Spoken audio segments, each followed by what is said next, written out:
சோர்ந்து போகிறவனுக்கு அவர் பலன் கொடுத்து சத்துவமில்லாதவனுக்கு சத்துவத்தை பெருக பண்ணுகிறார்.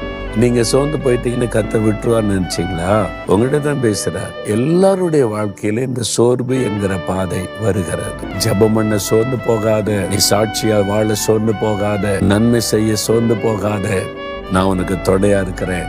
இன்றைக்கு உங்களை பலப்படுத்தி கொண்டிருக்கிறார். எழும்பு, உனக்குன்னு வச்சிருக்கிற ஆசீர்வாதத்தை ஒருத்தரும் தடுக்க முடியாது, பயப்படாதுன்னு சொல்லுகிறார். விசுவாசிக்கிறீங்களா? அப்படியே சொல்லுங்க. ஆண்டவரே, சோர்ந்து போன என்னை பலப்படுத்துகிற தேவனுக்கு ஸ்தோத்திரம், என்னை உற்சாகப்படுத்துகிற ஆண்டவருக்கு ஸ்தோத்திரம்.